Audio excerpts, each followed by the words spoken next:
Hi అండి. నమస్తే. ఈరోజు నేను వినిపించబోయే కథ ఈ చైత్ర వీణ 6వ భాగము. రచన సిరివెన్నెల గారు. ఇక కథలోకి వెళితే, ఈ అమ్మాయి ఏం మారదా? ఎప్పటికీ ఇలాగే ఉంటుందా? కొంచెమైనా మార్పు వచ్చి ఉంటుందేమో అనుకున్నాను అని అనుకుంటూ ఉండిపోయింది లలిత. ఆ రోజు రాత్రి భోజనాల దగ్గర కామ్గా ఉండిపోయారు లలిత ప్రసాదరావులు. తర్వాత లలిత ప్రసాదరావు గారికి తెలియజేసింది చైత్ర నిర్ణయం. చైత్ర పెళ్లికి సుముఖంగా లేదు అన్న విషయం. సరేలేవే, అది చిన్న పిల్ల కదా, వదిలేసేదాన్ని. ఎప్పుడో ఒకప్పుడు అదే మారుతుంది. ఎందుకు అంత ప్రెషర్ పెట్టొద్దు ఇప్పుడు అని ఆయన తేలిగ్గా తీసేశాడు. కానీ ఆ అబ్బాయి అలా చెప్పాడేమిటి? మరి చైత్రలో మార్పు వచ్చినట్టే ఉందని అంటూ ఆవిడ తనలో తను మాట్లాడుకున్న ప్రసాద్ గారు వినేశారు. సరే, ఏదైనా వెయిట్ చేయవలసిందే, చూద్దాం, ఆందోళన చెందకు అని లలితను ఓదార్చాడు. చైత్రకు పెళ్లి చేయటం వాళ్ళ ముందున్న పెద్ద సవాల్.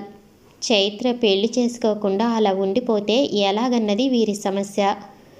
అసలు చదువు అయిపోయింది మొదలు ఈ పెళ్లి గోల ఏమిటి అని చైత్రకు చిరాకు.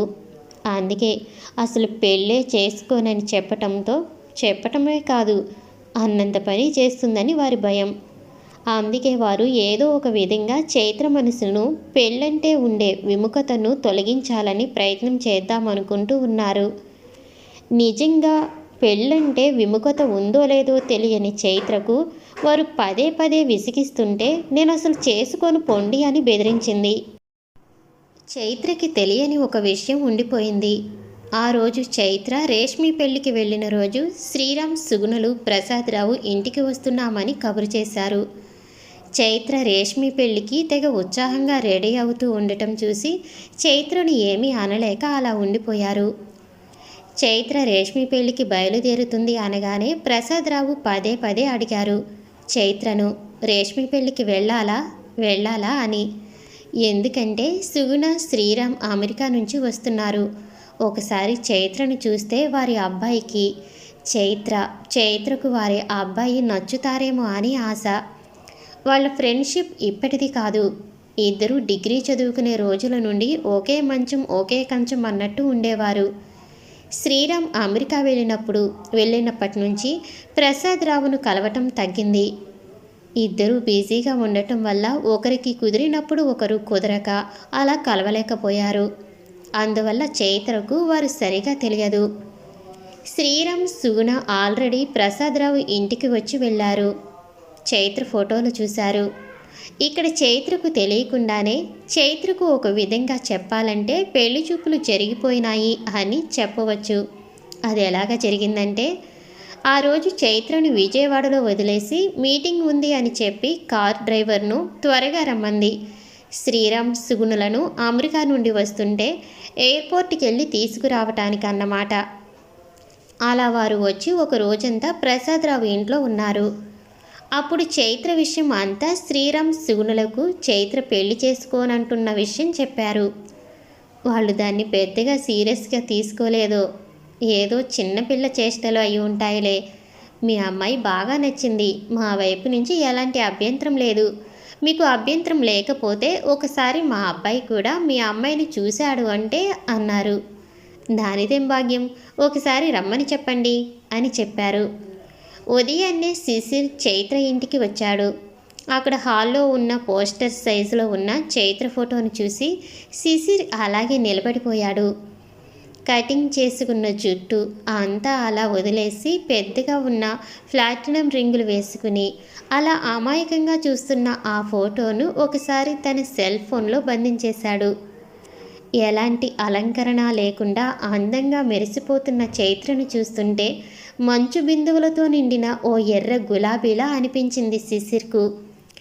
శ్రీరామ్, సుగుణులు కూడా చైత్రను చిన్నప్పుడు ఎప్పుడో చూశారు. కానీ ఇప్పుడు చాలా అందంగా కుందనపు బొమ్మలా ఉన్న చైత్ర వారికి బాగా నచ్చేసింది. శిశిర్ కూడా ప్రసాదరావు, లలితలకు బాగా నచ్చేశాడు.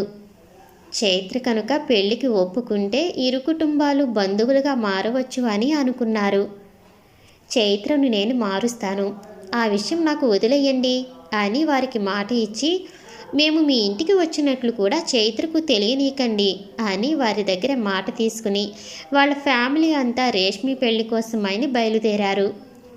అక్కడ రేష్మి పెళ్లిలో చైత్రను చూసి శ్రీరామ్ సుగుణలు చైత్ర అక్కడ ఉంటుందని వారు ఊహించలేదు కాబట్టి కొంచెం షాక్ అయ్యారు.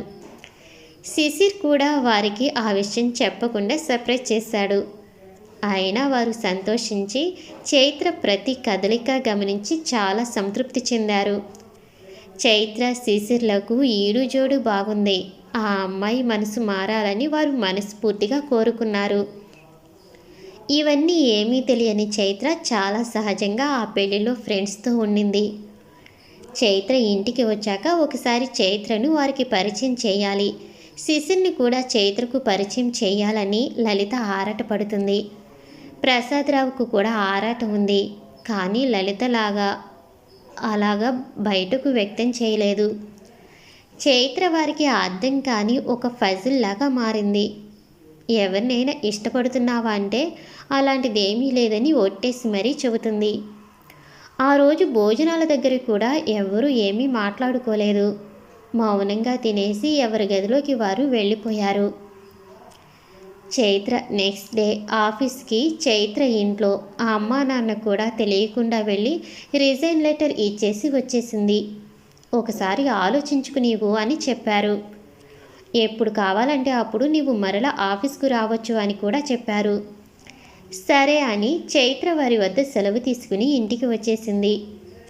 ఇంటికి వచ్చే దారిలో ఫోటో స్టూడియోకి వెళ్ళి తన సెల్ ఫోన్ నుండి కొన్ని ఫోటోలు ప్రింట్ వేయించుకుని వచ్చింది.